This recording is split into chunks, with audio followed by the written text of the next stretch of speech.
하나님이시니 예매는 자가 영과 진리로 예매할지니라. 아멘. 사도신경으로 우리 신앙 주님 앞에 고백하시겠습니다. 전능하사 천지를 만드신 하나님 아버지를 내가 믿사오며 그 외아들 우리 주 예수 그리스도 믿사오니 이는 성령으로 잉태하사 동정녀 마리아에게 나시고 본디오 빌라도에게 고난을 받으사 십자가에 못 박혀 죽으시고 장사한 지 사흘 만에 죽은 자 가운데서 다시 살아나시며 하늘에 오르사 전능하신 하나님 우편에 앉아 계시다가 저리로서 산자와 죽은 자를 심판하러 오시리라.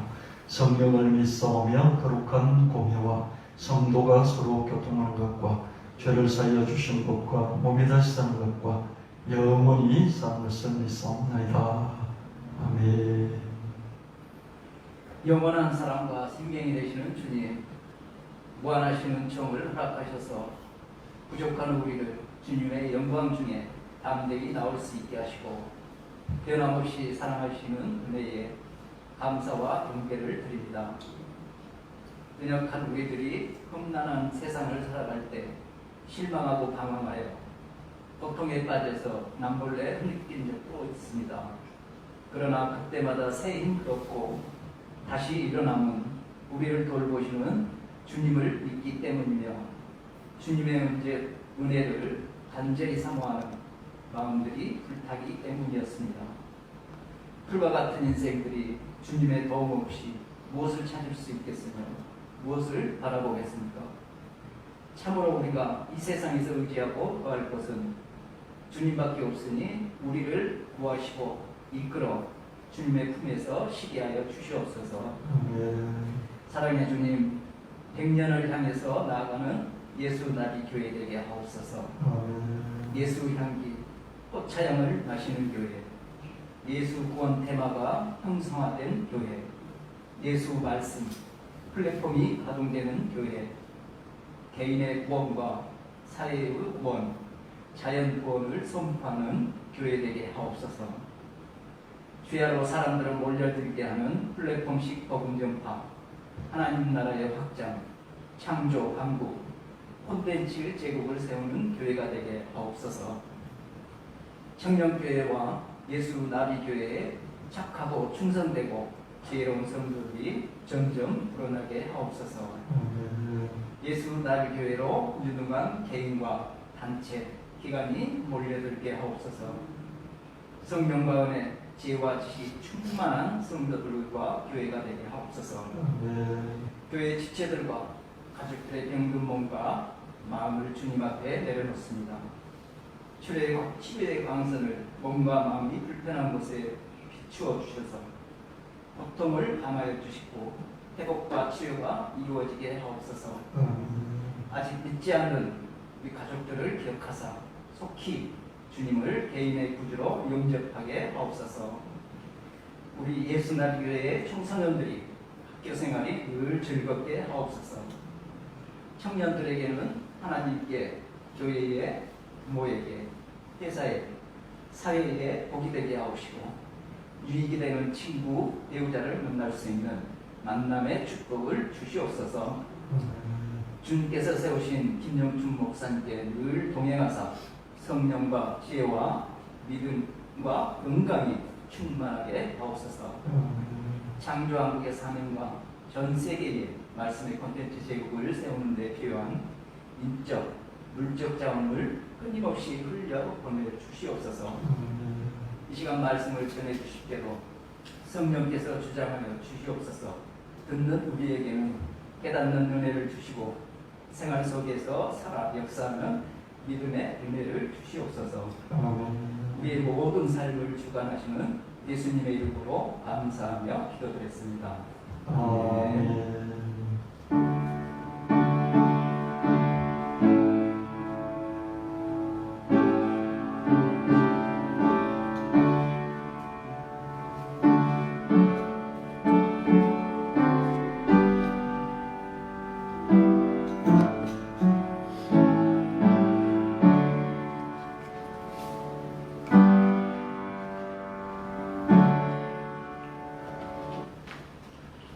말씀 받을 수 있겠습니다. 갈라디아서 3장 13절 14절 말씀. 그리스도께서 우리를 위하여 저주를 받은 바 되사 율법의 저주의 소리를 속량하셨으니 기록된 바 나무에 달린 자마다 저주 아래 있는 자라 하였습니다.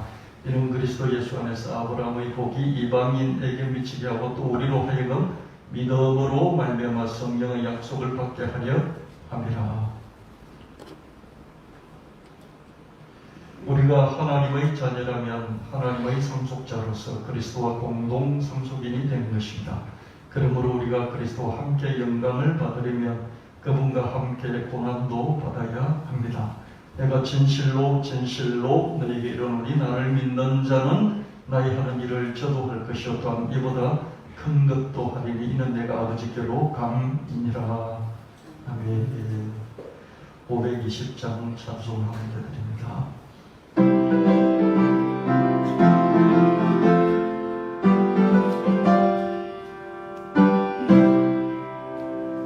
붉은 사랑아 복음 전하여 복스러운 소식 부르짖세. 모든 사람에게 전할 소식은 어느 누구나 오라. 어느 누구나 주께 나오라. 어서 와서 주의 말씀 들으라. 하늘 아버지가 오라 하시니 어느 누구나 오라. 모든 사람들은 지체 말고서 문 열었을 때에 걸어오시고 생명기는 오직 구주 예수니 어느 누구나 오라.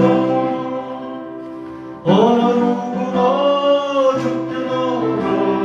어서 와서 주의 말씀 들으라.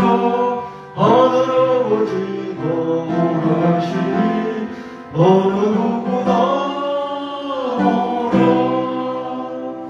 언약하신 대로 이룰 것이니 누구든지 아마 주님의 받은 사람에게 생명이로다. 어느 누구나 오라. 어느 누구나 주께 나오라. 어서 와서 주의 말씀 들으라.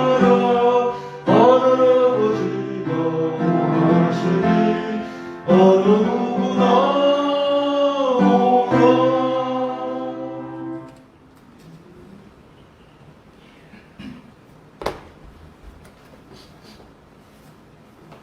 오라. 오늘 하나님의 말씀 열왕기상 19장 9절 10절 말씀. 엘리야가 그곳 굴에 들어가 거기서 머물더니 여호와의 말씀이 그에게 임하여 이르시되 엘리야야 내가 어찌하여 여기 있느냐. 그가 대답하되 내가 만군의 하나님 여호와께 열심히 요배를 하오니 이는 이스라엘 자손이 주의 언약을 버리고 주의 제단을 헐며 칼로 주의 선지자들을 죽였음이오며 오직 나만 남았거늘 그들이 내 생명을 찾아 빼앗으려 하나이다. 하나님이 엘리야한테 너가 어째서 여기 있느냐. 너 할 일은 내팽개치고 왜 여기까지 도망쳐 와 있느냐. 이렇게 질문하십니다. 엘리야는 내가 하나님께 열심히 특별해서 하나님을 섬기고 대적들을 대적하여서 하나님께 영광을 드렸는데 이제 선지자들이 다 죽고 나만 남았습니다. 자기 영민 또 자포자기 이런 상태에 빠져서 하나님께 대답하고 있습니다. 하나님은 너 왜 여기 있어? 할 일 안 하고 왜 여기 있어? 이렇게 물으시고요. 엘리야는 거기에 대해서 대답하지 않고 자기 현재의 사정에 대해서 자기 형편에 대해서 하나님께 답하고 있습니다.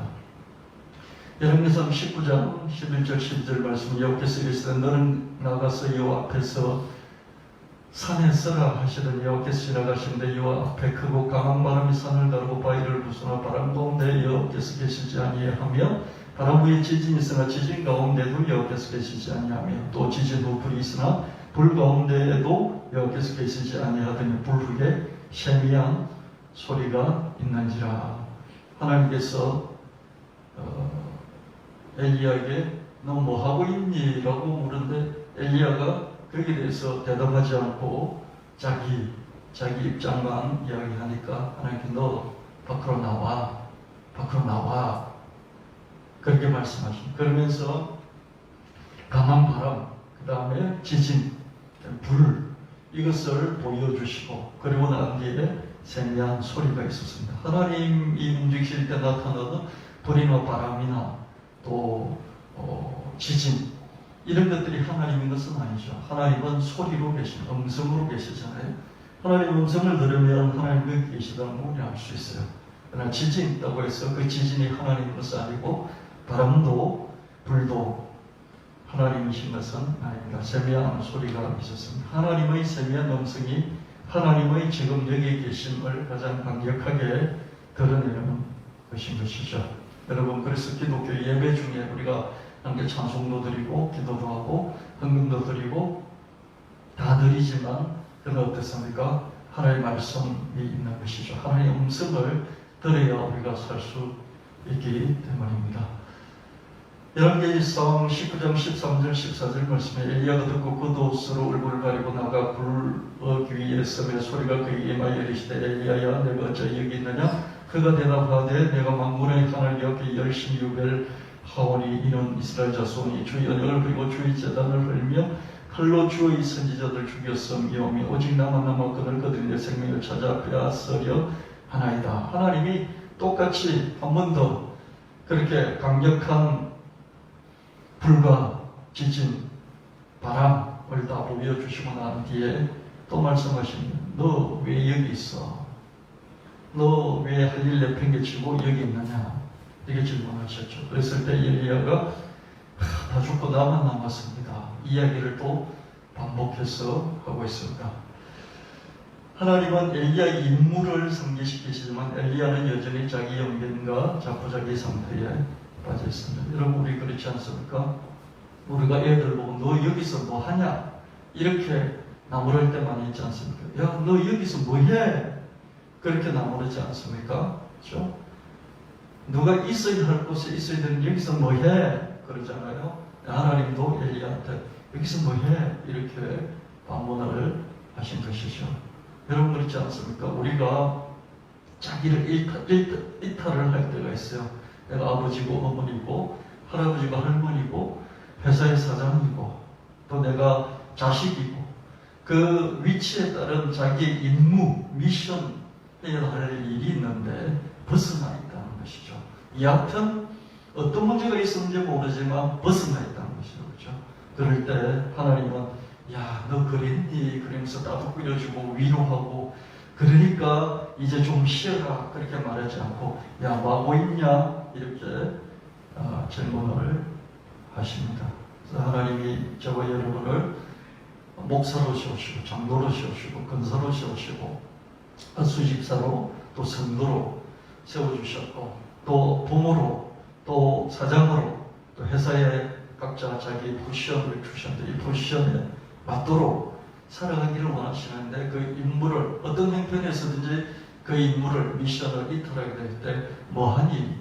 너 뭐하고 있니? 하고 우리에게 물으실 것입니다.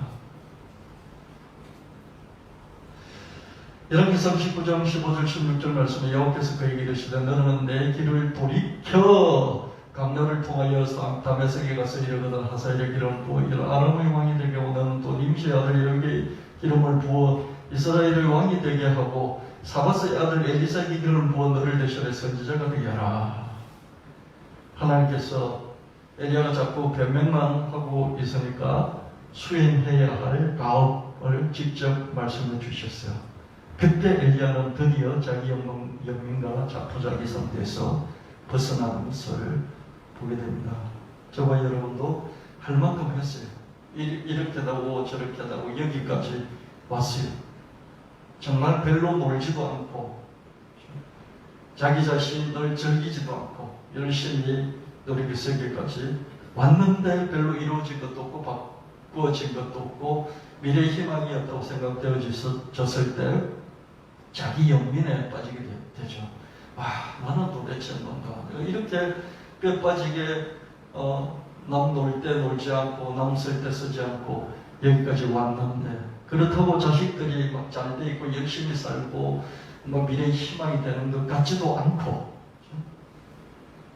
여러 가지 형편들을 둘러볼 때 내가 뭐 했나 하는 그런 자기 연민에 빠질 수 있고요. 그러니까 미래의 희망이 안 보이니까 자포자기 상태에 빠질 수 있습니다. 물론 핑계일 수 있지만 이 핑계가 정당할 수도 있는 것이죠. 그랬을 때 움직이지 않고 도망가든지 뒤로 후퇴하든지 그런 우리의 모습을 볼 수 있습니다. 그러나 하나님이 말씀하실 때, 야, 너 뭐하니? 여기 있어 뭐하는 거니? 여기는 너가 있을 자리가 아닌데 여기 있어 뭐하고 있니? 왜 아무것도 안 하고 있느니? 이렇게 말씀하시는 그 말씀을 듣고 우리는 다시 자기 연민의 상태와 자포자기 상태에서 빠져나와서 다시 방향을 잡고 또 힘을 얻고 움직일 수 있다는 것을 엘리야를 통해서 우리는 살펴볼 수 있습니다. 엘리야는 죽은 사람을 살렸죠. 하늘에서 불을 내려서 바알 선지자 450명을 박멸시켰죠. 하늘에서 비를 내려서 3년 6개월간의 가뭄을 끝냈죠. 이렇게 놀라운 일을 한 선지자입니다. 그러나 그럼에도 불구하고 하나님 왕국이 이스라엘 땅에 도래하기는커녕 어떻습니까? 아합 왕실에 걸리게 쫓겨서 자기 목숨 하나도 부지하기 어려운 그런 지경이었습니다. 엘리야는 무력감에 물려서 죽고 싶다면서 징징거렸어요. 이렇게 위대한 선지자도 징징거리게 되는 거죠. 여러분, 어른이라는 게 별겁니까? 아버지라는 게, 어머니라는 게 별거냐고요. 너무 힘들어서 해도 안 될 때 징징거릴 수밖에 없는 것이죠. 소주 한 잔 앞에 놓고 눈물을 삼키는 아버지들이 얼마나 많겠습니까? 그죠? 그런 어머니들이 얼마나 많이 있겠습니까? 열왕기상 19장 4절 말씀에 자기 자신은 강야로 들어 하루 길쯤 가서 한 로뎀나무 아래서 앉아서 자기가 죽기를 원하여 이르되 여호와여 넉넉하오니 지금 내 생명을 거두시옵소서. 나는 내 조상들보다 낫지 못하니다 하고, 엘리야가 죽은 사람을 살렸어요. 모세는 죽은 사람을 살리지 못했어요. 그런 게 없어요. 엘리야는 하늘에 불을 냈어요. 모세는 하늘에서 불을 내렸다는 그런 기록이 없습니다. 엘리야는 하늘에서 비를 내려서 가뭄을 없애버렸어요. 모세는 그런 게 없어요. 그런데 어떻습니까?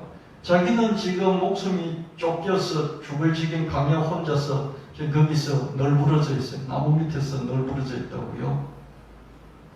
근데 모세는 어떻습니까? 불도 내리지도 않고 죽은 사람을 살리지도 않고 가뭄을 끝낸 기적을 행한 것도 아니고, 근데 모세는 어떻습니까? 430년 동안의 노예 생활을 끝내고 그 이스라엘 백성들을 노예들이 이끌고 가나안 땅으로 들어오는 이 놀라운 해방의 역사를 이뤘단 말이에요. 이렇게 볼 때 모세는 구체적인 아웃풋이 있지 않습니까? 업적이 있지 않습니까? 그렇죠? 근데 자기는 뭐 이렇게 상말적으로 한 것 같은데, 그래서 하나님 나라가 왕성하게 도래한 것 같지도 않고 미치겠단 말이죠. 그래서 자기 조상 모세하고 비교를 해보니까 자기는 택도 없는 것 같고, 그리고 지금 자기는 죽게 생겼으니 아이고 지금 죽는 게 낫겠다. 그러면서 하나님 앞에서 징징거리는 것을 볼 수 있습니다. 여러분, 하나님은 이 자기 위치를 이탈해서 징징거리는 것을 별로 좋아하시지 않는 것 같아요. 우리 지금 신약시대의 성경을 통해서 우리를 위로하시고 그렇게 하시지만은 목사가 목사의 자리에 있기를 원하시고요. 목사가 허물이 있고 목사도 부족함이 있지만은 그런 목사로서 자기 자리를 언제든지 지키려고 할 때 하나님 그 사람을 쓰시는 거죠. 장로도, 권사도, 집사도, 세례받은 교인도 마찬가지인 것이죠. 그죠? 장로직을 갖고 있는데 제가 뭐 이렇게 돈도 좀 적게 벌고 그래서 교회에 물질적으로 헌신하는 게 좀 부족하고 그게 자꾸 위축되고 그럼 자리를 이탈하고 그런 걸 하나님 원하시지 않아요. 네 사정을, 네 형편을 알기는 알겠다. 그러나 너가 여기서 뭐 하고 있느냐? 너가 여기서 뭘 하고 있니? 왜 여기 있느냐? 이렇게 엘리야에게 물으시듯이 우리에게 부르시는 것이죠. 하나님은 잘 되든지 잘 되지 않든지 주어진 그 자리, 포지션에 맞는 미션, 그것을 계속해서 붙들고 지키기를 해나가기를 원하신다. 부모의 위치, 대통령의 위치, 얼마나 힘들겠습니까? 그러나 버리지 말고 계속 하라, 이렇게 말씀하시는 것이죠. 엘리야는 이렇게 충분히 하나님 앞에서 죽겠다고 징징거릴 만한 이유가 충분히 있습니다. 그러나 그럼에도 불구하고 하나님이 야, 내가 너 형편 충분히 이해는 할 수 있겠어. 그런데 말이야, 이렇게 말씀하시지 않고 하나님은 하나님답게 너 여기 뭐하니? 이렇게 말씀하시는 것을 볼 수 있습니다. 1년 오직 자기만 남았다는 자기 영면에 빠져서 후적거렸습니다. 오직 나만 남았거늘 그들이 내 생명을 찾아 빼앗으려 하나이다. 1년은 자포자기 성벽 저머의 호렙성까지 일까지 도망쳤어요. 40주야가 40일간 도망쳐서 호렙산까지 간 것이에요.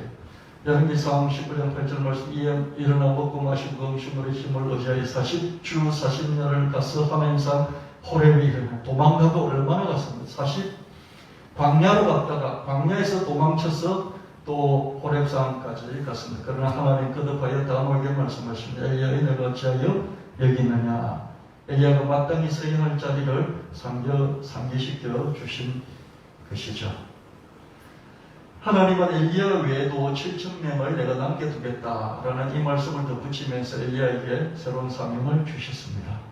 열왕기상 19장 18절 말씀, 그러나 내가 이스라엘 가운데 7,000명을 남겨둔다. 바알에게 무릎을 꿇지 아니하고 바알에게 입 맞추지 아니한 자니라. 이 7,000명이 노골적으로 나와서 바알 선지자들하고 아세라 선지자들하고 공개적으로 맞짱 떠서 싸운 것은 아니에요. 그러나 자기 삶의 현장에서 주님을 향한 그 중심을 지키면서 영을 버리지 않고 살아갔던 그런 사람들을 7,000명이나 남겨두게. 7,000명이라는 것은 7 곱하기 1000이잖아요. 7은 완전한 숫자고 10은 충만한 숫자니까 더 많이 7,000명보다 하여튼 많이 남겨뒀다. 뭐 이런 말씀이시지 않겠습니까? 그러니까 너가 너만 남았다. 자꾸 비관적으로 극단적으로 너를 몰아가면서 그러니까 나는 아무것도 할 수 없어 라고 하는 너희 수렁에서 빠지지 말고 거기서 벗어나라 이렇게 말씀하시고, 벗어나라 해도 안 벗어나니까 어떻습니까?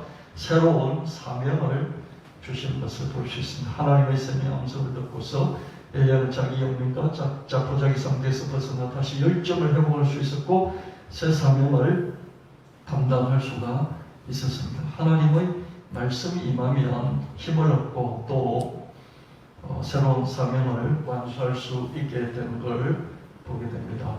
하나님의 말씀을 들으며 자기 영광과 자포자기에서 벗어나 다시 열정을 회복할 수 있고 새 사명을 감당할 수 있고, 하나님의 말씀에 능력이 있고 방향이 있기 때문에 말씀이 임하면 그 말씀에 힘이 있고 지혜가 있고, 그럴 뿐만 아니라 어떤 방향, 지시해주는 목표가 있어서 사람이 자기 영미나 자포자기의 수렁의 상태에서 거기서 다시 빠져나올 수 있게 되는 것입니다.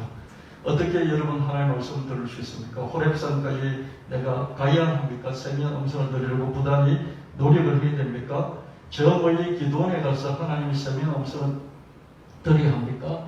우리가 이렇게 하나님의 세면 음성을 들으려고 발부둥 치면 칠수록 자기 욕망의 세면 음성을 듣게 되고요, 잡기신의 세면 음성을 듣게 됩니다. 거의 그렇습니다. 제가 목회를 이렇게 해오면서 그리고 신앙생활을 여기까지 해오면서 느낀 결론은 뭐냐면, 많은 책들을 읽고 많은 설교를 듣고 많은 기도회에 참석하고 또 기도원에 가가지고 금식기도도 하고 그렇게 하지만 내린 결론은 뭐냐면, 하나님 말씀, 기록된 하나님 말씀이 강단에서 터져나오는 것은 포된 말씀을 통해서 감화, 감동, 감명을 받고 거기서 성령의 음성을 듣지 못한다면 대부분 성령의 음성을 들으려고 아무리 노력할지라도 자기 근원적인 욕망, 자기도 잘 알지 못하는 그 욕망의 소리를 들어서 성령께서 들려주셨다 이렇게 착각하게 되고요, 그렇게 몸부림치면서 하나님의 음성을 듣고자 하니까 옆에 있던 떠돌아다니던 애들처럼 이렇게 막 뛰놀고 여기저기 돌아다니던 귀신이 그죠? 음성을 이 잡귀신의 음성을 집어넣어주는 그런 경우도 있다. 저는 이런 결론을 내렸습니다. 데살로니가전서 2장 13절 말씀에 그리고 또 한 가지 우리가 하나님께 늘 감사하는 것은 여러분이 우리가 전한 말을 받을 때 사람의 말로 받아들이지 않고 하나님의 말씀으로 받아들인 점입니다. 그 말씀만 믿는 여러분 중에 지금 역사하고 있습니다. 사람의 말을 전하지만 이 사람이 전하는 말에 하나님의 말씀이 있을 때 이 하나님의 말씀을 사람의 말로 받아들이지 않고 하나님의 말씀으로 받아들일 때 그게 하나님의 음성으로 역사를 한다 이렇게 말합니다. 성경에는 기록된 말씀이 있잖아요. 이 기록된 말씀을 선포하는 설교자의 말씀은 하나님 말씀입니다. 여러분 잘 기억하십시오. 이 성경에 기록되어 있는 말씀이 있어요. 이 기록되어 있는 말씀 열왕기상 19장 15절 16절 17절 거기 나오는 기록된 말씀을 설교자의 입을 통해서 대중에게 선포를 하잖아요. 예배 대중에게 선포를 하잖아요. 기록된 말씀이 설교자를 통해 선포되는 이 말씀은 곧 하나님 말씀입니다. 제가 설교 중에 몇 주 동안 메타버스 이야기를 했지 않습니까? NFT 이야기를 했지 않습니까? 이건 하나님 말씀이 아닐 수 있습니다. 그냥 제가 예를 든 것이죠. 그러나 구체적인 성경 구절을 선포했을 때 이 설교자의 목소리를 통해서 나오는 이 말씀은 하나님의 말씀이라는 거예요. 아멘. 여러분 이걸 분명히 이해를 하시고요. 이렇게 선포되어진 하나님의 말씀을 듣고 믿고 거기서 감동, 감명을 받고 지혜와 능력을 얻고 새로운 삶의 방향을 얻는다고 한다면 그게 엘리야가 들은 하나님의 세미한 음성과 같다. 그렇게 말씀드리는 것입니다. 성경 구절의 선포에서 하나님의 음성을 포착할 수 있어야 한다.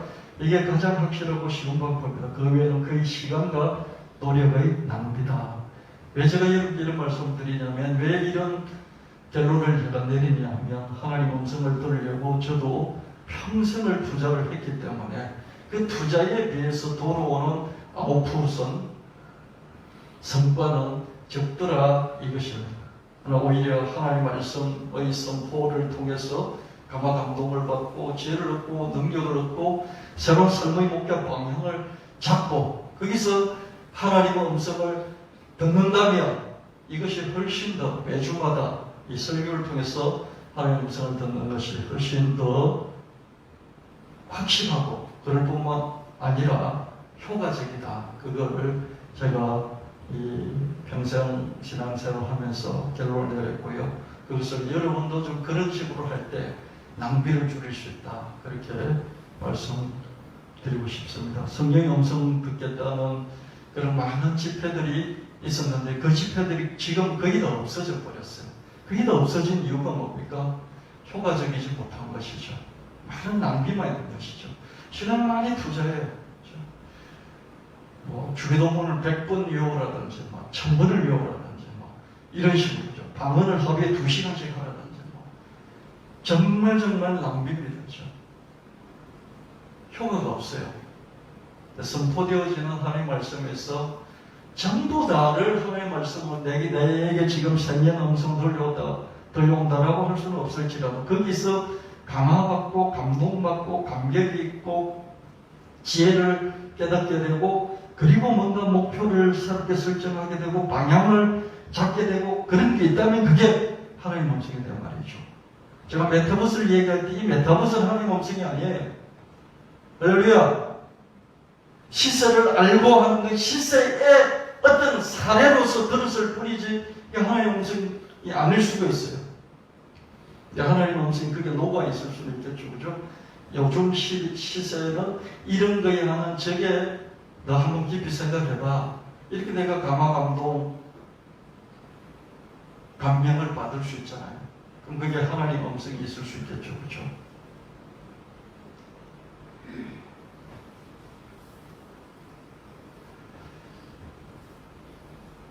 누가복음 24장 13절 17절 말씀입니다. 그날에 그들 중에 둘이 예루살렘에서 25리 되는 엠마로 하는 마을로 가면서 이 모든 대리를 서로 이야기하더라.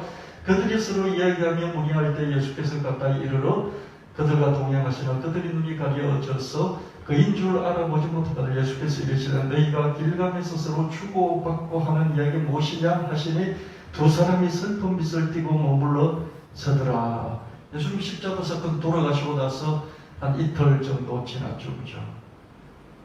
얼마나 절망이 컸겠습니까?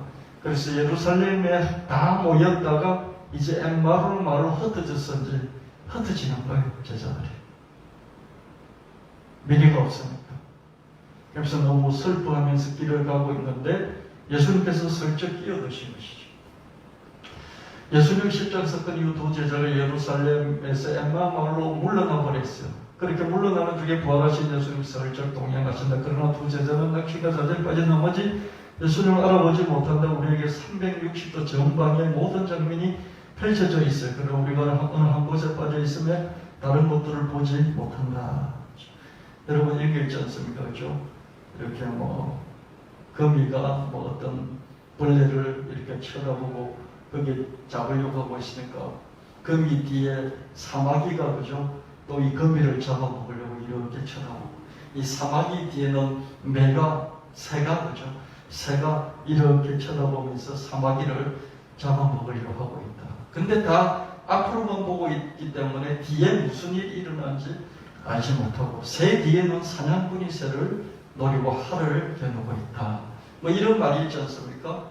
어느 한 곳에 집중하고 몰두해 있으면 그 집중하고 몰두해 있는 것 외에도 360도 전 방향의 장면들이 다 있음에도 불구하고 자기가 지금 집중해 있는 그 장면 외에는 다른 걸 볼 줄을 모르는 것이죠. 좋은 의미에서 집중하는 것마저도 그렇습니다. 어떤 것에 집중해 있는 동안요, 그 사람은 멸망의 길을 걸을 수도 있습니다. 뭐가 너무 돈이 잘 벌리는, 너무 잘 벌리는 그 돈에 집중해서 10년을 보내고 났더니 세상이 왕창 다 바뀌어버렸습니다. 그래서 왕창 다 바뀌어버린 그 세상에 적응하지 못하고 더 큰 실패를 해버릴 수도 있는 것이죠. 성과를 내기 위해서는 집중하고 몰입할 수밖에 없지만 집중과 몰입이 늘 좋은 것은 아니고 관찰과 탐색과 탐구가 함께 가야 되는 것입니다. 아멘.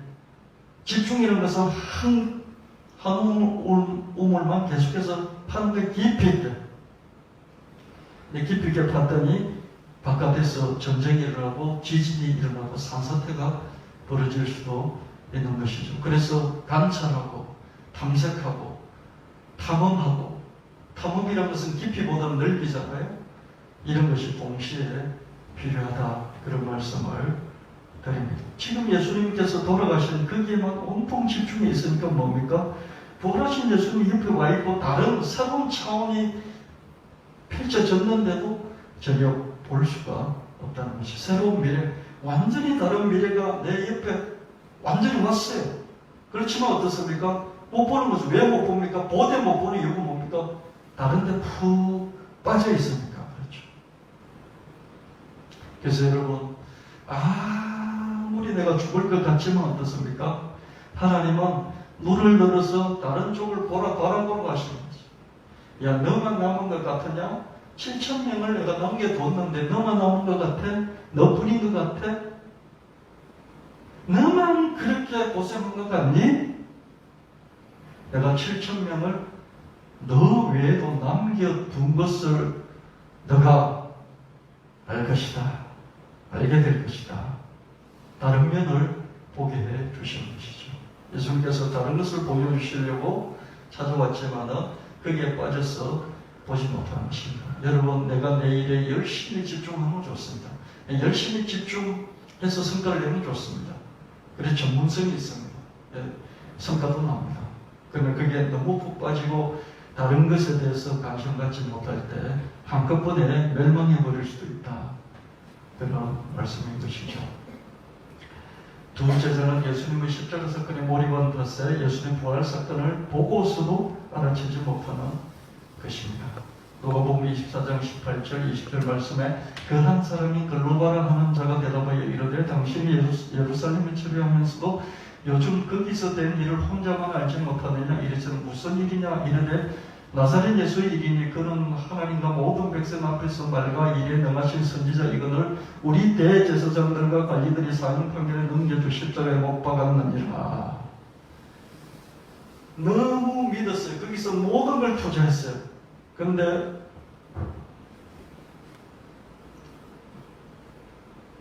그는 하나님과 모든 백성 앞에서 말과 일에 능하신 선지자이다.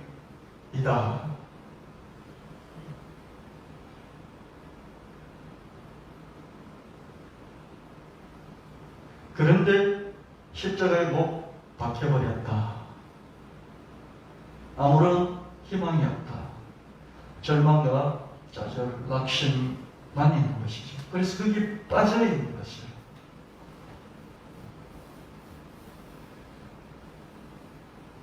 큰 일을 할 줄 알았는데, 큰 일을 하실 줄 알았는데, 근데 끝나버렸다. 그러면서 거기에 빠져서 헤어나지 못하니까,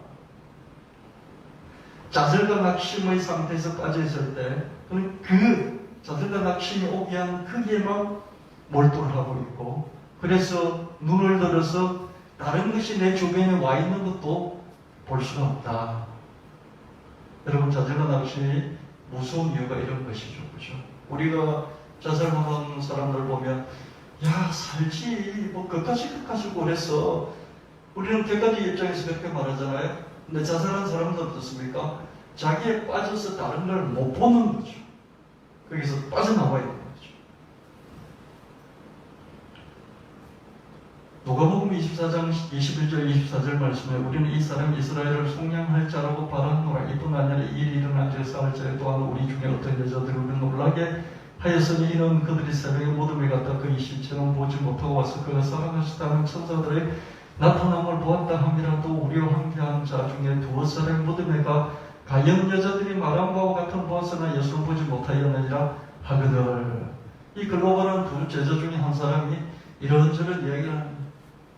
그 푹 빠져 있으면서, 좌절과 낙심에 푹 빠져 있으면서, 십자가 사건에 푹 빠져 있으면서, 그러면서 사흘 동안에 일어난 사건들, 그 중에 무덤에 갔더니 여자들이 예수님이 부활하셨다고도 하고, 천사들이 부활했다고 말하기도 하고, 예수님 무덤에 안 보이신다고 하기도 했다고 하더라. 그래서 우리가 놀라기는 했어. 요 이야기까지 예수님에게 이야기를 한 거죠. 이스라엘을 속량할 자라고 바라고 믿고 거기다 모든 걸 투자를 했는데 완전히 망해버렸다. 근데 희한하게 다시 무덤에 예수님의 시신이 없다고 하기도 하고 이게 뭔 일인지 모르겠다. 이랬을 때 그죠? 거기 좌절과 낙심의 상태에서 조금만 벗어났더라면 어떻습니까? 이 얘기를 좀 더 진지하게 생각했을 것이고, 이 좀 더 진지하게 생각하다 보면 어떻습니까? 예수님 평소에 내가 사후 후에 다시 살아나리라. 내가 고난을 받아 죽을 것이고, 그리고 사흘 후에 다시 살아나리라. 제자들이 약속하셨던 그 약속이 기억났을 것이고, 이 약속에 근거해서 이 약속을 붙들고 더 강력하게 찾아 나섰을 수도 있습니다. 부활하신 예수님을 찾아 나섰을 수도 있겠죠. 근데 제자들 중에서 예수님이 내가 사흘 후에 다시 일어나리라 하는 이 약속의 말씀을 붙잡고 예수님을 찾아서 부활하신 예수님을 찾아서 나섰다는 제자를 성경에 본 적이 없습니다. 어느 제자도 그 약속의 말씀을 붙잡고 살아날 예수님을 기다리거나 찾아 나선 제자가 있다는 것을 보지 못했고요. 이 부활하신 예수님 너무 답답해서 찾아오시는 그런 것을 볼 수가 있습니다. 그 뛰어났던 엘리야도 도망가니까 하나님 찾아가시는 거죠. 아멘. 이 제자들도 흩어져서 낙심해서 도망가니까 어떻습니까? 도망가고 있잖아요. 예수님이 찾아가시는 거죠. 그래서 하나님이 이런 좌절과 낙심된 상황 속에서 도망가지 않고 거기서 다시 일어나는 자가 있다면 하나님이 기이하게 여기실 것입니다. 엘리야도 하지 못했던 것이고요. 이런 제자들도 하지 못했던 것을 하고 있으니 하나님이 한 번도 내가 그게 경험하지 못한 인간이 여기 있다. 그러면서 기이하게 여기실 것입니다. 두 제자는 여전히 외눈박이 상태로 하나만 보고 있습니다. 누가복음 24장 25절 28절 말씀에 이르시되 미련한 선지자들이 말한 것을 마음에 들이 믿는 자들이요 그리스도가 이런 본을 받고 자기 영광에 들어가야 할 것이 아니냐 하시고 이에 모세와 모든 선지자들로 시작하여 모든 성경에 쓴 바 자기가 한 것을 자세히 설명하시니라. 그들이 가는 말에 가서 가며 예수님 더 가려 하는 것 같이 하시니 예수님은 십자가 사건으로 인해 자기 영민과 자포자기에 빠진 두 제자의 눈이 십자가 사건 거기에 몰두해서 좌절과 납치에 빠져있지 말고 그것을 넘어서 딴 것을 보게 하셨어요. 다른 것을 볼 수 있도록. 여러분, 위대한 지도자라는 게 뭡니까?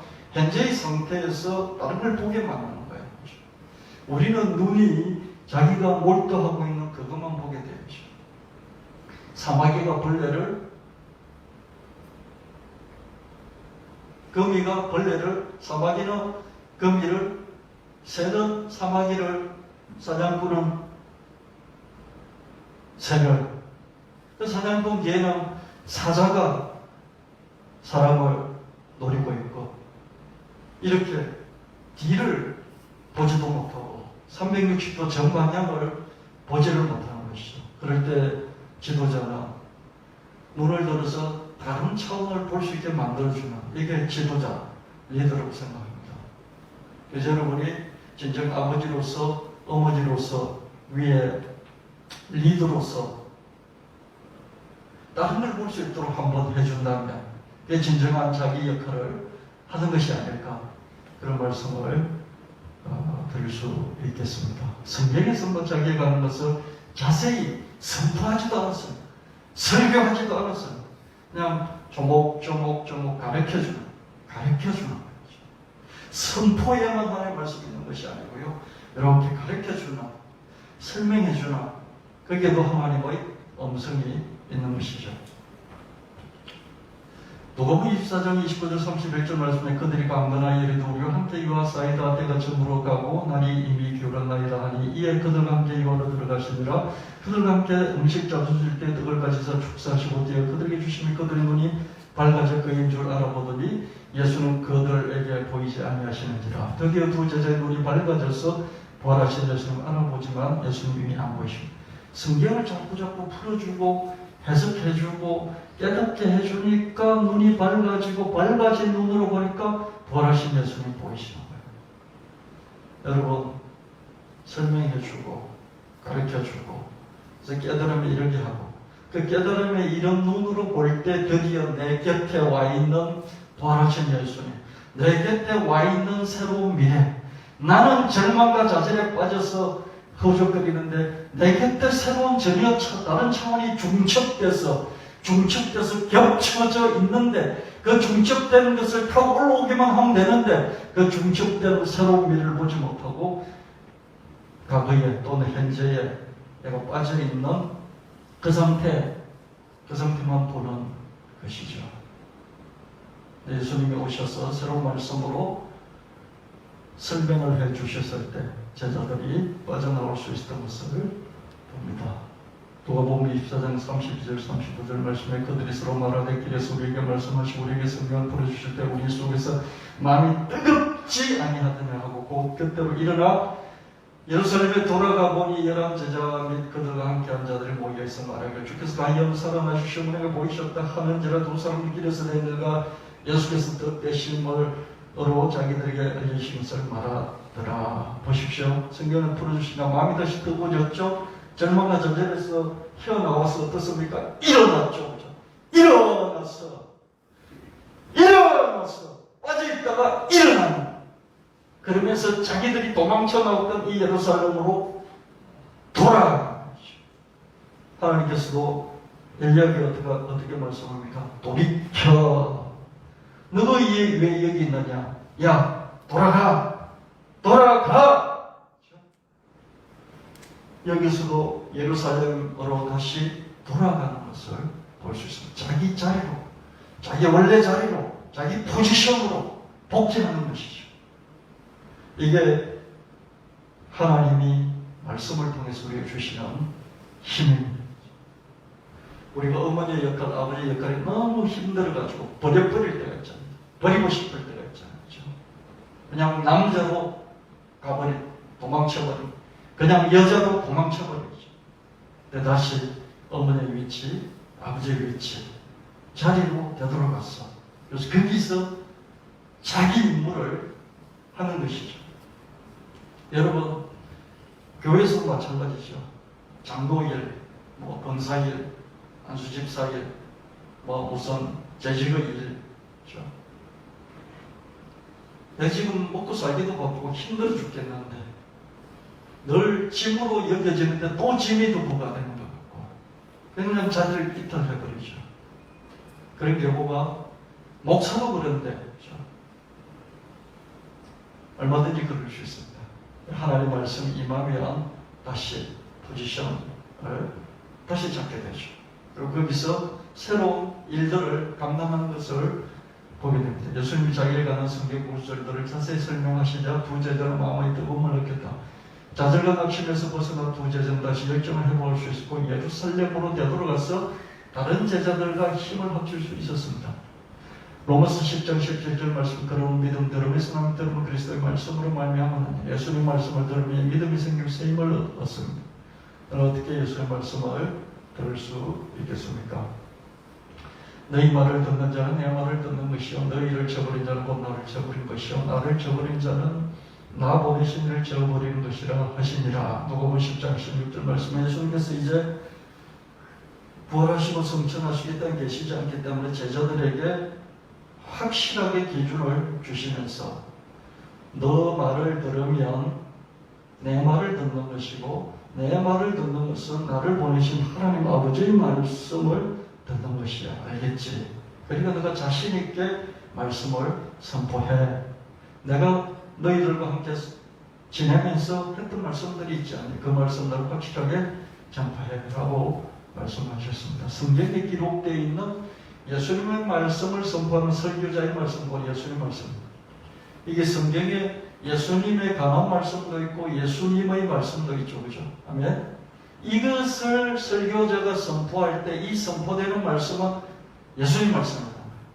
아멘. 이해하셨습니까? 기준을 세우셨습니까? 성경에 나와 있는 하나님과 하나님에 관한 말씀을 선포하는 설교자의 입에서 나오는 말씀은 하나님 말씀인 거예요. 설교자는 엉터리일 수 있어도 설교자의 입을 통해서 하나님 말씀이, 기록된 말씀이, 복음서에 나와 있는 예수님 말씀이 나올 때 그 말씀은 하나님 말씀인 것이죠. 예수님 말씀인 것이죠. 스피커가 찌직거리고 잡음이 타고 그럴지라도 제가 말을 하면 그 스피커에서 타고 나오는 말은 제 말인 것이죠. 스피커가 찌직거릴지라도, 스피커가 찌그러졌을지라도, 스피커가 고성능이 아닐지라도 예수님에 관한 성경 구절의 선포에서 예수님의 음성을 들을 수 있어야 합니다. 그 외에는 자기 욕망의 음성이나 자기심의 음성일 가능성이 큽니다. 여러분, 하나님 음성 들으려고 하는 훈련들이 얼마나 많은지 몰라요. 책도 얼마나 많은지 몰라요. 저도 그 책들이요 얼마나 많았겠습니까? 지금은 다 버렸습니다. 그런 노력들이죠. 기도원에 가고 또 하나님 음성 한 구절 들으려고 그렇게 물론 하나님께서 기도 중에 또 그렇게 노력하는 중에 음성을 들려주시기도 합니다. 근데 대부분이요, 그 듣는 음성들의 대부분이 자기 욕망의 음성이고요. 또 귀신들이 그죠? 뛰놀던 애들처럼 뛰놀던 귀신들이 툭툭툭 던져주는 그런 잡소리일 수 있습니다. 그래서 확실한 방법은 성경이 기록된 하나님의 말씀이 선포되어지는 그 말씀을 통해서 내가 감화를 받고 감동을 받고 깨닫고 능력을 얻고 힘을 얻고 어떤 목표 방향을 새롭게 설정하게 되고 그래서 내가 다시 나의 위치를, 내 임무를 너 왜 여기 있느냐가 아니라 있어야 될 자리에 있게 된다면 그것이 하나님의 음성이다. 이렇게 좀 여러분들이 기준을 세우시기를 축원합니다. 예수님 말씀을 선포하는 설교에서 감화, 감동, 감명, 깨달음을 얻을 수 있어야 합니다. 내가 진실로 내게 이룬 나를 믿느냐 나의 하늘 절차도 할 것이었다. 이보다 큰 것도 하리니 이는 내가 아버지 기록함이니라. 지금 우리는 그 옛날에 예수님이 하신 일보다 훨씬 더 큰 일을 할 수 있어요. 예수님 일이 이스라엘에 국한됐던 우리의 일은 전 지구적일 수 있는 것입니다. 요즘 어린아이들은요, 어른들이 우리가 살 일을 다 망쳤다 그렇게 하면서요, 지구 환경에 얼마나 많은 관심을 가지는지 몰라요. 20대들만 하더라도요, 이런 환경운동연합 이런 조직 단체들을 만들어 놓고요, 전국에 있는 폐기물 쓰레기들을 공장마다 마을에 공장을 지어놓고 산더미처럼 쌓아놓고 야반 도제해버린 그런 곳들이 전국에 여기저기 많이 있거든요. 그것들을 없애느라고 20대들이 얼마나 고군분투하며 싸우는지 몰라요. 우린 관심이 없죠. 그죠? 지금의 사람들은, 특히 10대, 20대는 관심이 전 지구적인 거죠. 예수님은 그 유대 땅에 머물러 있었어요. 그래서 가나 혼인잔치 가가지고 그냥 포도주 만들어 주시고 500이여 이렇게 저녁 때거리 장만해 주시고 이런 일을 하셨어요. 아멘. 근데 지금 우리는 어떻습니까? 전 지구적인 그런 범위의 일을 아이들이 다투는 것을 보게 됩니다. 그래서 우리는 예수 믿고 예수님보다 하신 일을 훨씬 더 크게 해야 되고 할 수 있다는 것입니다.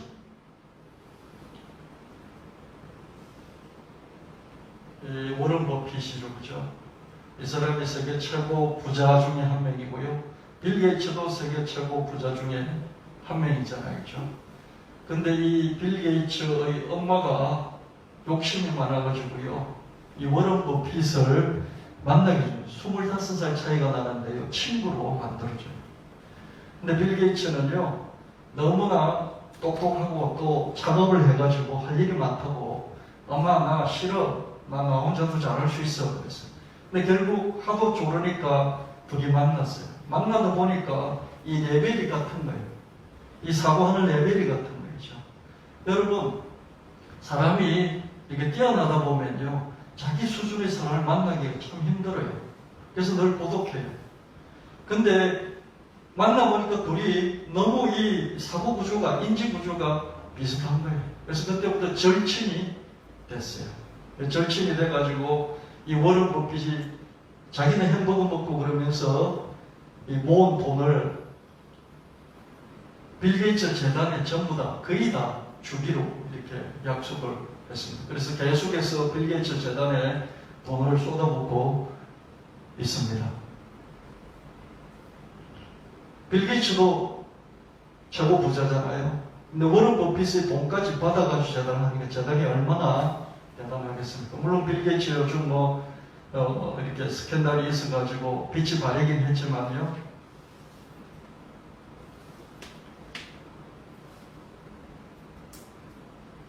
최근에 이렇게 또 하나 찾아보니까요, 4조를 추가로 했어요. 이제 자기가 전 재산을 기부하겠다 했는데 절반을 기부를 했어요. 나한테 4조 이건 있어봤자 아무런 의미가 없어. 근데 이 4조가 다른 사람한테 가면 큰 일을 할 거야. 그럼 4조를 내놨어요. 절반을 이미 이제 채웠고요. 남은 재산을 이제 또 기부할 것이다. 현재 재산 가치는 113조 원이고요. 기부하겠다고 2006년에 밝혔는데 그때부터 지금까지 한 재산이 2배 정도 더 늘어나 버린 거죠. 이 사람이 세운 회사가 금융회사가 버크셔 해서웨이라는 회사예요. 버크셔 해서웨이. 버크셔 해서웨이 주가 한 주 주가가요 41만 9,134달러였어요. 제가 최근에 찾아보니까요. 41만, 그죠? 42만 달러면요, 한 4억 5천, 5억 가까이 돼요. 주식 하나가 5억인 거예요. 그래서 여기 있는 우리 주형진, 주형준, 우리 이 청년들은 이 주를 한 10주쯤 갖게 되기를 예수님을 축원합니다. 평생 이 주식을, 이 버크셔 해수의 주식을 한 10주쯤 나는 가질래요. 그럼 우리 장년들은 이 주식을 한 주는 다 그냥 선불용으로 하나씩 갖게 되시기를 축원합니다. 한 주만 가지면 5억이에요. 주식 하나가 5억이라고요. 얼마나 돈을 많이 벌어들이는 회사를 세우셨으면 어떻습니까? 주식 하나가 5억이 되는 거예요. 그래서 저도 여러분도 심심하게, 그죠? 주식 한 주씩 가지시고, 그리고 우리 젊은 청년들은 이런 주식 한 10주쯤 갖게 되기를 예수님 이름으로 축원합니다.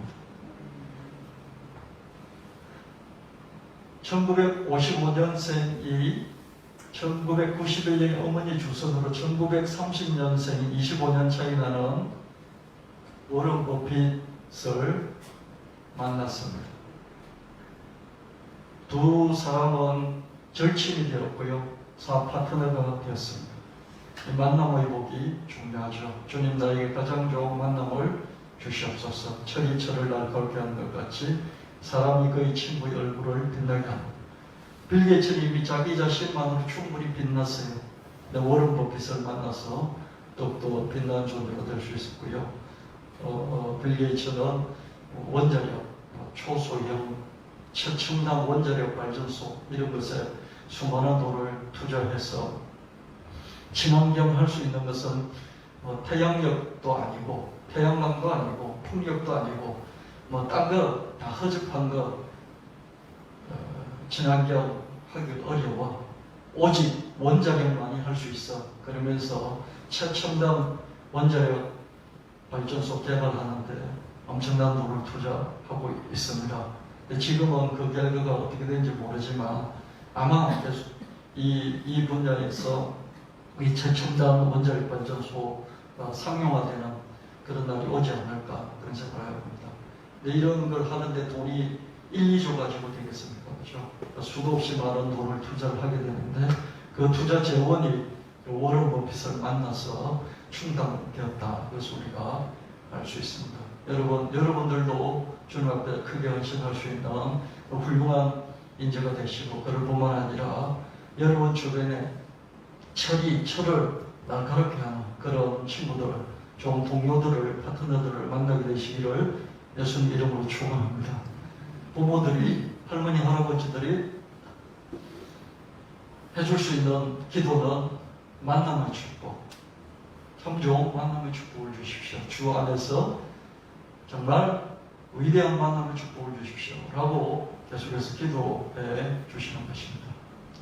진실로 내게 이르노니 무엇인 너희가 땅에서 매면 하늘에서 맺을 것이요 무엇인 땅에서 불면 하늘에서 불리리라. 축복의 말씀이든지 저주의 말씀이든지 선포의 말씀이든지 예수님 말씀하시면 그대로 되었습니다. 예수님 이런 근세가 우리에게도 있습니다. 우리가 축복, 저주, 선포의 말로 천지를 맺고 풀 수 있습니다. 그래서 우리가 말을 잘해야 되는 것이죠. 그렇죠? 그래서 여러분 할 수가 있으면 축복의 말, 그리고 선포의 말을 하셔서 미래를 열어주시기를 바랍니다. 할 수 있거든 무슨 말에 믿는 자에 능히 하지 못할 일이 없느니라. 내가 이렇게 말하니 돌아가거라 귀신 내 따르게서 나갔다. 나에게 능력을 주시는 분에 내가 모든 것을 할 수 있습니다. 말로서 하늘을 매기도 하고 풀기도 하는 것입니다. 중국 고대 왕조의 지방 지배 방식의 변화, 주의 봉건제, 주나라, 그 다음에 진나라의 군현제, 그 다음에 진나라가 망하고 진나라가 천지를 통일을 했는데 잠깐 동안 통일을 했죠. 그렇죠? 근데 한 나라가 어떻습니까? 다시 천하를 통일을 하면서 BC 2세기, 3세기부터 AD 220년까지 중국 천하를 통일을 했습니다. 예수님이 활동하고 있던 그 시대, 이 동양에서 한 나라였죠. 그렇죠? 항우 형님이 돌아오셨다. 이 진나라가 망하고 초나라의 이 훌륭한 장수가 항우였습니다. 항우님을 맞이하라. 항우를 처음 만났을 때 항우는 24세였고 24세의 귀족 장군이었습니다. 난 48세였다. 이 나는 유방입니다. 한 나라의 유방입니다. 진나라가 천을 통일하고 멸망해버리면서 초나라가 먼저 생겼고요. 나중에 한나라가 생겼죠. 항우는 모든 걸 가졌었다. 귀족 신분이었고요. 잘생긴 외모였고요. 넉넉하고 용맹한 자태였고 젊었고요. 막강한 군대를 거느리고 있었고요. 물론 미모의 아내 우민 미모의 아내도 있었죠. 항우는 대군을 이끌고 진나라에 항거를 했고요. 살아있는 그런 레전드 전설이었습니다. 근데 유방은 한낱 거기의 불황자였고요. 나이도 48세였습니다. 이 유방의 꿈은 이 젊은 항우의 군대에 들어가서 거기서 먹고 사는 것이었습니다. 그런데 시간이 한참 흘러서 왕후장성의 시가 따로 있냐 그러면서 이 유방이 결국 왕이 됐고요. 진나라의 황제가 있었던 이 진나라 황제 자영이 있었던 그런 궁전을 차지하는 그런 한나라의 황제가 되어서 전 세계를 통일할 수 있었습니다. 기억하느냐? 네, 폐하. 나 같은 평민이 천하의 잡것이었어요. 유방만큼 천하의 잡것이 없어요. 평민 중에서 평민이고 잡것이었어요. 이 잡것이 진왕조를 무너뜨리고 이곳을 차지할 줄을 누가 상상이나 했겠느냐. 이 사람이 하는 말이 왕후장성이 시가 따로 있느냐. 그 초나라의 항우 밑에서 다시 많은 죽음의 위기를 무릅쓰고 한나라 천하를 통일하는 황제가 될 수 있습니다. 여러분, 제가 이 말씀을 드리는 것은 뭐냐면요. 이 유방이 옳은 삶을 살았다. 그러니까 우리도 유방처럼 되자. 그게 아니고 제가 말하는 그 포커스나 제가 말하는 요지는 뭐냐면 이런 사람도 아무도 갖추지 않고 말단이었던 이런 사람도 나이 48세에 시작했지만 이런 사람도 천하를 통일하는 그런 자리에 오를 수 있었다. 그런 한 사례가 있다. 이런 악인들이 이렇게 힘을 얻어가며 자기의 목표를 이루는 이런 걸 보면서 우리 예수 믿는 우리도 예수님 하신 말씀처럼 할 수 있거든요. 무슨 말이냐? 믿는 자의 능히 하지 못할 일이 없다. 이런 예수님 말씀을 우리가 받아들이고 우리가 예수님 닮은 삶도 살면서 이렇게 이루는 삶도 같이 추구하자. 그렇게 제가 여러분께 도전을 해드립니다. 이스라엘 자손 중에 시스라를 알고 이스라엘이 마땅히 할 것을 아는 우두머리가 200명이 그들은 그 모든 형제를 통솔한 자이며 시대의 전환점을 분간할 줄 알아야 사람들을 통솔할 수 있다. 지금은 기후위기, 가상화폐, 인공지능, 메타버스가 시대의 큰 전환점들입니다. 특히 메타버스는 자기 안에 가상화폐와 인공지능까지도 함께 녹여요. 그러면서 완전한 경제체계로 진화할 가능성이 있습니다. 메타버스 경제가 현실 경제를 압도할 수도 있어요. 지금 추세 계속 발전해 나가면 이 바깥 세상에는 별로 관심이 없고 그 안으로 좀 더 사람이 몰려들어서 완벽한 경제체계를 만들 수 있습니다. 예를 들어 직방이나 라인 같은 회사는 현실 세계의 사무실을 완전히 없애버렸어요. 라인 같은 큰 회사는 이런 큰 회사가 야 우리 사무실을 없애겠어. 그렇게 결론을 내렸습니다.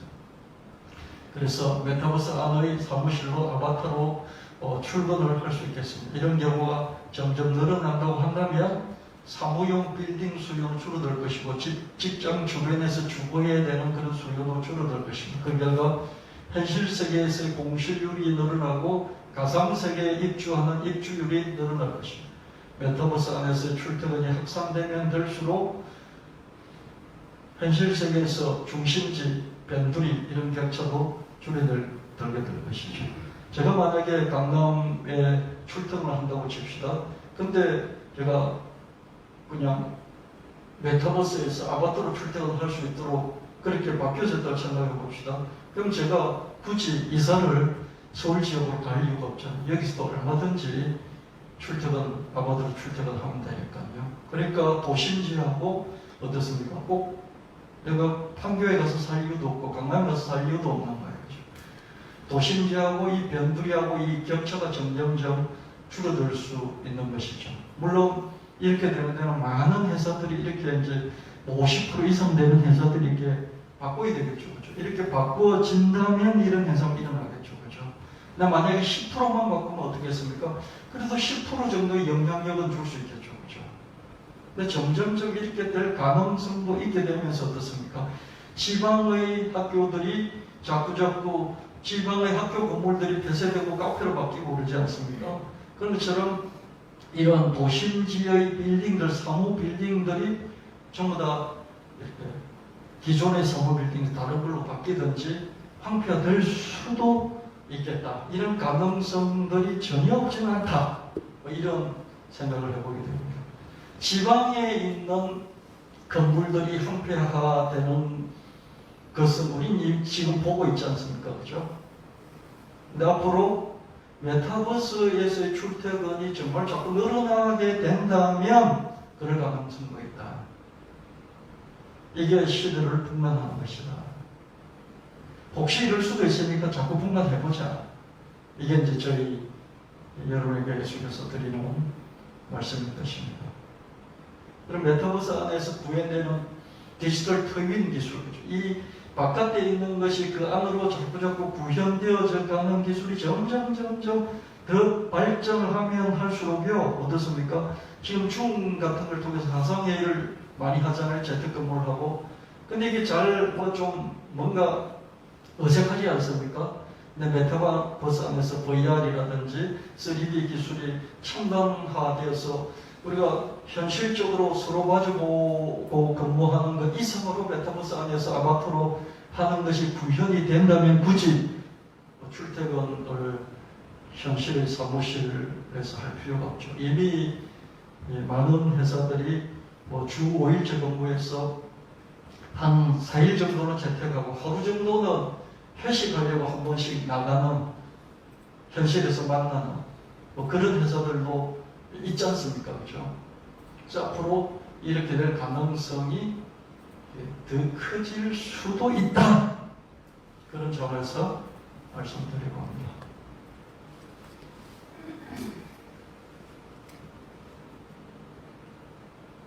예, 됐고요. 끝났고요. 2007년 스마트폰이 등장한 이후 스마트폰 열풍이 불었듯이 2020년 이후에는, 작년 이후에는 VR 기기 열풍이 불어닥치고 있습니다. 페이스북의 VR 기기인 오큘러스 퀘스트 2는 초창기 스마트폰 열풍에 비견될 정도로 인기가 많습니다. 이미 메타버스 시대가 열렸다고 볼 수 있을지도 모르겠습니다. 메타버스는 4차 산업혁명의 종합판, 종착점일 수도 있습니다. 메타버스에 관한 입소문이 계속 폭증할지는 지켜봐야 되겠습니다. 우리나라에서는 메타버스에 관한 입소문이 더 크고 세계적으로는 NFT에 관한 소문이 더 큽니다. 코로나로 갇힌 사람들 가상방으로 떠났죠. 새 경제 영역이 열렸죠. 법제도는 아직 갖춰져야 되겠고요. 메타버스 안에서 회의도 되고 여행도 떠나고요. 메타버스로 출근해서 사무실 아예 없애는 IT 업계들, 직방이라든 라인이라든지 이런 것들이 완전한 재택근무하고 있고, 비즈니스 신세계 로블록스, 포트나이트 플랫폼 경쟁이 이렇게 많이 일어나고, 여기서 리셀 한 번 팔고 두 번 팔고 이렇게 해서 원래 하나에 5.5달러에 하나에 이렇게 돈이 많지도 않았지만 계속 팔고 파니까는 가방 하나, 디지털 가방 하나에 465만 원이 됐다. 그렇죠? 이렇게 되다 보니까 유통업체들이 전부 다 메타버스 안으로 뛰어들었어요. 싸이월드, 버디버디 이런 데서 이미 익숙해 있던 이런 10대, 20대들이 싸이월드 이런 데서 열광했던 것처럼 다시 메타버스 안에서 열광을 하면서 하나의 경제체제로 발전하고 있는 편의점 CU, 한강공원점을 열기로 했고요. 그 다음에 하이마트 이런 또 이런 현대백화점 이런 데서 다 입점을 하고 있는 걸 볼 수 있습니다. 이수만 이 메타버스 가지고 또 승부를 걸고 있다, 이런 것도 있고요. 싸이월드도 미니룸이 2D였는데 이제 3D로 해가지고 입체를 해가지고 오픈하겠다 이렇게 말하고 있습니다. 아바타를 통해서 다른 사람들하고 연결하고 그래서 새로운 경험을 하는 이 메타버스는요, 이 안에서 커뮤니티, 서로 사람을 사귈 뿐만 아니라 새로운 것을 소비를 할 뿐만 아니라 여기서 이 경제활동도 일어나는 이런 생태계입니다. 그래서 부모들은 재패토를 해야 됩니다. 왜냐하면 거기에 많은 아이들이 있기 때문에 재패토를 하면서 아이들을 이해를 하고 그리고 잘 가이드를 해줄 수 있어야 하기 때문에 해야 된다 이렇게 말하고 있고요. 플레이덱이라는 회사가 있는데 이 회사는 로블록스 안에다가 이게 앱을 깔아가지고 거기서 장사판을 펼치는 큰 데 들어가서 거기서 판을 펼치는 이런 것들도 계속 나오고 있고요. 이런 VR 기기들도 계속해서 크게 보급을 하고 있는 그런 상태입니다. 계속해서 이런 발전들이 있고요. 재패토가 있을 뿐만 아니라 NC소프트 게임 회사는 유니버스, 하이브가 이제 빅히트 그 방탄소년단 그 회사잖아요. 위버스 이런 것들 다 만들어 놓고 하고 있는 걸 볼 수 있습니다. 스하게임들 우리 한국 사람들이 이제 미국 그 주식들을 사는데요. 테슬라를 한참 많이 쓰다가 이제는 메타버스 주들을 산다. 그래서 1700조 시장에서 이제는 이런 자산운용사들이 펀드들을 많이 내놓고 있고요. 펀드들뿐만 아니라 ETF까지 내서 상장을 시켜서 주식처럼 살 수 있도록 이렇게 만들어가고 있다. 이런 얘기를 하고 있습니다. 로블록스, 네이버, 페이스북, 애플, 마이크로소프트, 유니티 소프트 뭐 이런 것들요 계속해서 나오고 있습니다. 그다음에 월드 와이드 웹 이게 소스 코드가 있잖아요. 이 소스 코드를 NFT 코인으로 토큰으로 만들어서 61억 원에 팔았습니다. 그다음에 스포츠 그런 순간적인 명장면을 담은 그런 카드를 또 NFT 코인 토큰으로 만들어 가지고 파는 이런 것도 계속 하고 있고요. 표물로왕이라는 그죠 자동차 경주대회 그리고 파트너십을 맺어서 여기서 나오는 그런 영상들 이런 것들을 NFT 코인으로 만들겠다. 박진영도 여기 이제 업비트하고 손을 잡고 NFT 플랫폼 사업에 진출을 했습니다. 이런 사람들 이미 앞서가 있는데요. 앞서가 있는 이런 사람들이 돈 냄새를 맡고요. 돈 냄새를 맡고 계속해서 뛰어드는 그런 걸 볼 수 있습니다. 돈 냄새가 나니까 뛰어들겠죠. 그 다음에 이날치 밴더에서 또 NFT 코인 만들고요. 그 다음에 815명의 사람들이 이름을 넣어서 독도는 우리 땅이라는 이런 NFT 토큰을 만들고요. 이강재라는 이런 대통령 후보도 그죠 후원금 영수증을 토큰으로 만들고요. 또 펀드 대신에 이제는 강제 코인을 만들어서 이렇게 후원금을 받고 나중에 이익을 붙여서 돌려주겠다 뭐 이런 거 있습니다. NFT에 제대로 꽂힌 삼성투자회사는요 이렇게 많은 이런 투자를 하고 있는 걸 볼 수 있습니다. NFT 게임 개발, 뭐 NFT 예술품 개발 뭐 이런 쪽으로 그죠.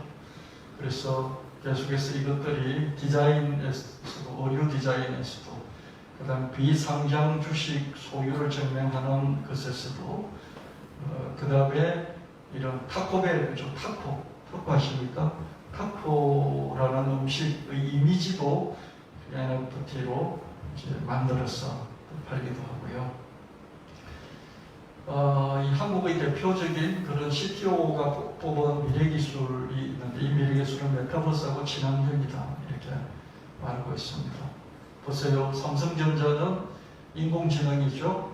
또 현대자동차는 수소전기차, 연료전지에서 친환경이죠. 그 다음에 LG전자는 메타버스죠. 코롬은 수소 연료전지 친환경이죠. LG노텍은 3D 센싱 기술 메타버스죠. LG화학은 재생 친환경이죠. 하나 재생 친환경이죠. 아모레퍼시픽 클린 친환경이죠.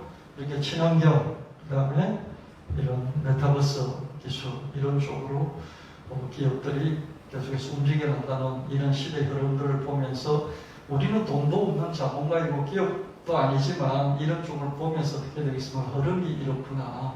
돈들이 이쪽으로 다 몰리고 있구나. 최소한 시대의 흐름을 이해를 하고 이해를 할 뿐만 아니라 기회를 잡고 기회가 있으면 기회를 잡고 기회가 없으면 어떡합니까? 따라가기라도 하고 따라가기도 할 뿐만 아니라 우리 자식들은 여기에서 기회를 더 크게 잡을 수 있겠구나. 그러면서 기도해 주면서 구원해 줄 수도 있고 신한카드는요 2030 세대 역 멘토링 제도를 시행했어요. 2030 젊은이들에게 자꾸자꾸 문의를 합니다.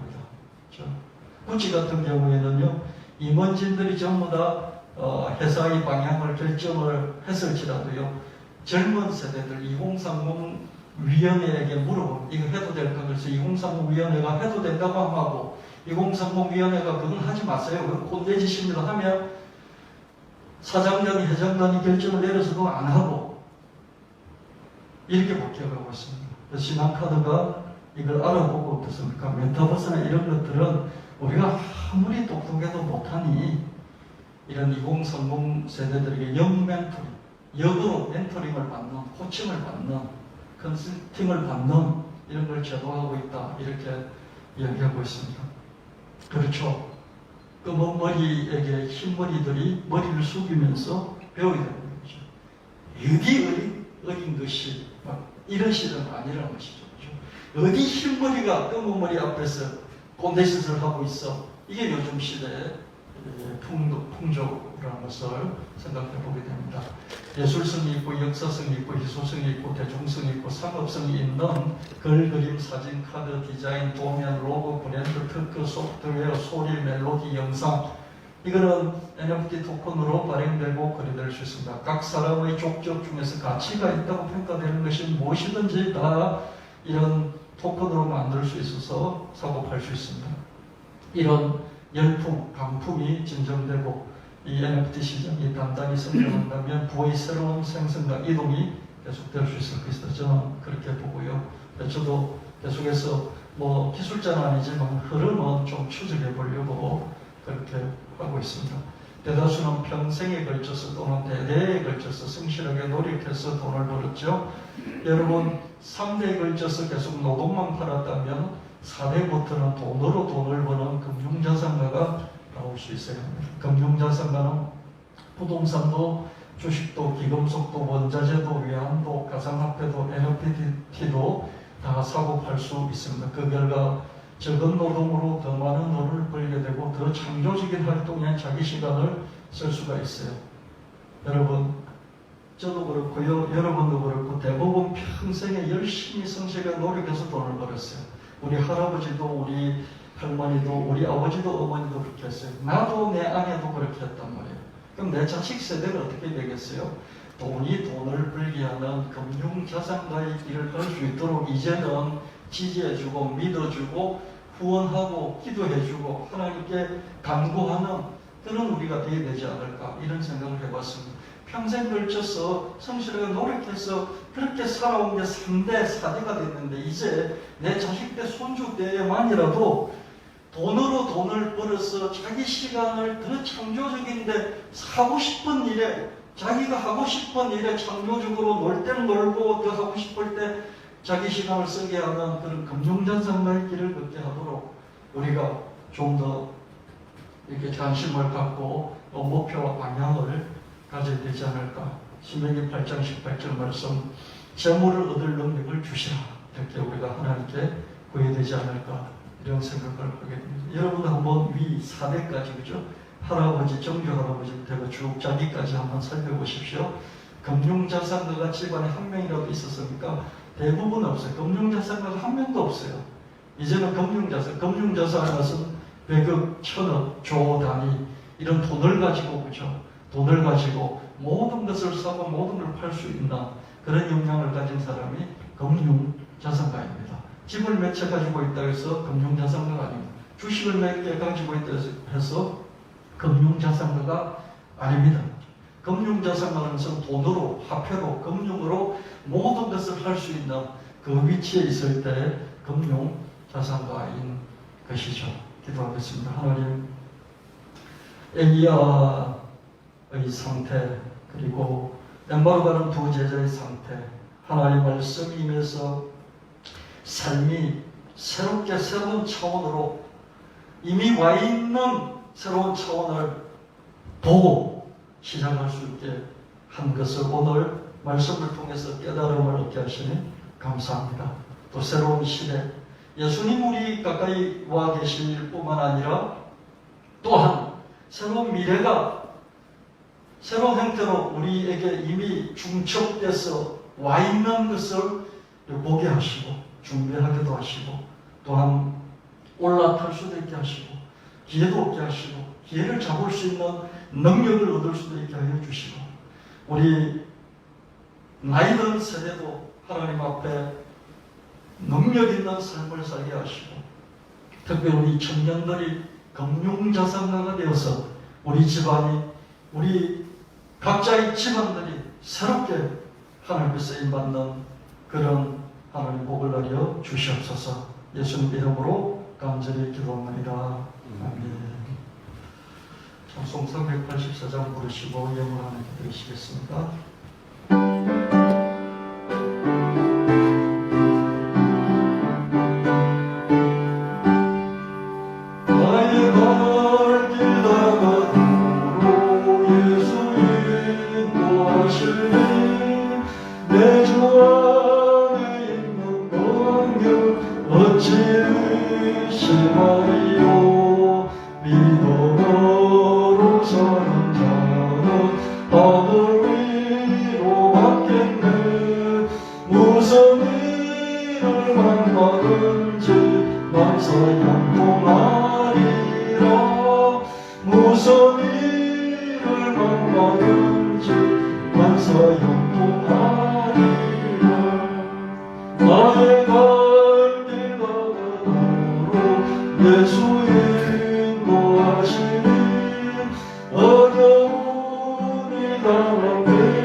하나님, 이런 코로나 시대에도 우리에게 평화를 주시고 안정된 삶 가운데서 주신 학업을 감당하고 또한 주신 일들을 감당할 수 있게 해주시니 감사하고 또 성과를 내고 소득을 얻어서 주님 앞에 구별하여 11조 감사하는 구역원금, 선교무, 구제금 드립니다. 하나님 드린 송필들 낱낱이 기억하시고 잊지 마시고 돌아보시며 저들의 기도 제목을 전부 다 들어서 응답해 주시되 억만배로 응답하여 주시옵소서. 우리 주님을 위해서 더 크게 쓰임받는 개인가정 일터사업장 우리 교회가 되도록 복을 내려 주옵소서. 예수님 이름으로 기도합니다. 아멘.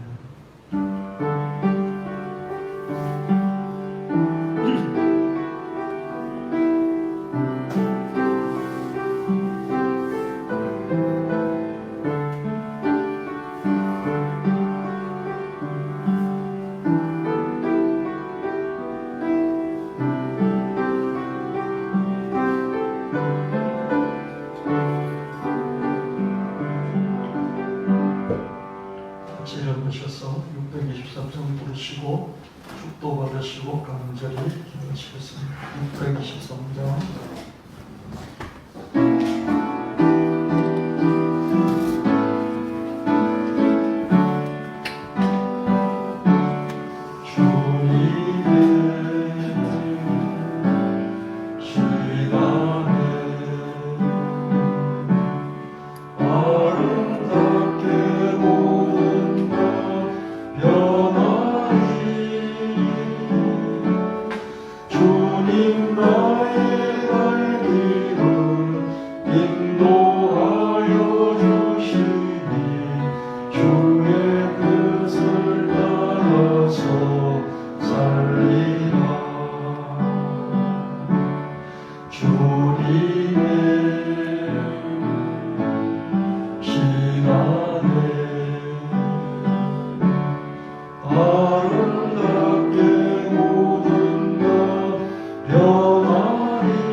이제는 우리 주 예수님의 지극하신 은혜와 하나님 아버지의 영원 무궁하신 사랑하심과 성령 하나님 감화감동 인도하심이 예배를 드린 성도들 머리 위에 가진 일대 화도 위에 선지자와 같은 성도들 머리 위에 서울청년교회 위에 영원히 함께 하실지어다. 아멘.